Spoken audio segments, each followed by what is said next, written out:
BJP सांसद सुनीता दुग्गल ने कृषि कानूनों पर बोलते हुए कहा कि बीजेपी कार्यकर्ता अब घर घर जाकर किसानों को कानूनों की जानकारी देंगे। सुनीता दुग्गल ने यह भी कहा कि विपक्ष द्वारा किसानों को बरगलाया जा रहा है, लेकिन कृषि कानून किसानों के लिए फायदेमंद है। कि हम लोग पूरी कोशिश कर रहे हैं कि हम अपनी बात को हमारे किसान भाइयों तक समझा सकें। जो विपक्षी दल उनको बरगलाने की कोशिश कर रहे हैं, धीरे धीरे उनकी असलियत सामने आ रही है। और आप लोगों ने देखा होगा कि अब धीरे धीरे किसान भाई भी जो हैं वो इस बात को मान रहे हैं।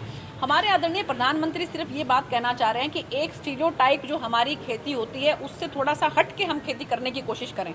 अभी तक हमारी क्या एक परंपरागत खेती की तरह अगर हम बात करें, कुछ समय के लिए हम सबसे पहले हम गेहूं लगाते हैं, उसके बाद अगली फसल हमारी धान की फसल होती है, फिर हम गेहूं लगाते हैं, फिर हमारी धान की फसल होती है। यही उन्होंने कहने की कोशिश की है कि कम से कम एक्सपेरिमेंट के तौर पर आप कुछ जमीन पर कुछ ना कुछ और फसल लगाने की कोशिश करिए। अगर उस फसल से आपको फायदा मिलता है तो आप इसको कंटिन्यू करिए। और ये चीज उन्होंने किसी के ऊपर थोपी नहीं है, बिल्कुल कंपल्शन नहीं है, कोई कंपल्सरी नहीं है, आपकी चॉइस है। आप चाहें तो जो पहले परंपरा है उसके हिसाब से खेती करें, आप चाहें तो जो नई परंपरा है उसके हिसाब से खेती करें। ये हमारी भारतीय जनता पार्टी के संगठन की परंपरा है।